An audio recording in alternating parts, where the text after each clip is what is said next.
خب دوستان امروز باز اینم قول داده بودم که این لیمون پریزرود مراکشی رو که واقعا مثل لیمو عمانی خودمون میمونه، ولی به نظر من از لیمو عمانی خودمون بهتره، بهتون نشون بدم. این الان 1.5 ماه که مونده، این 2.5 سال که مونده.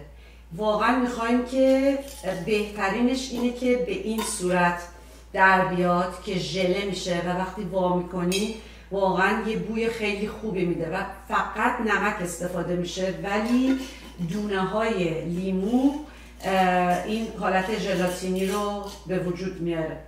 کاری که میکنیم، این لیموها همین لیموهای درخت لیموی منن، اینجا بهش میگن مایر لیمون، یک پوست خیلی نازک داره و بوی خیلی خوب. خب اینو برمیداریم، از اینجا یه قاچ میزنیم اینطوری، بعد اینو برمیگردونیم. میبینین این قاچ اینجا اینجوریه، از بالا درست قسمت برعکسش رو قاچ میزنیم، یعنی اینطوری. خب بعد اینو باز میکنیم، اینجا یک عالمه نمک میریزیم، برمیگردونیم، دوباره اینجا یک عالمه نمک میریزیم اینطوری و اینو میندازیم ته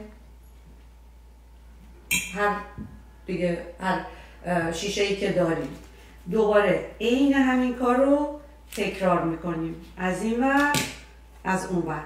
بعد مهمترین قسمتش اینه که اینو در باز میذارین اینطوری روی یه سینی یه چیزی و فرداش که اینا یه ذره شلتر میشن دوباره چند تا روش فشار میدین. اونش خیلی مهمه که چجوری فشار میدین، برای اینکه اگه هوا بمونه میگنده.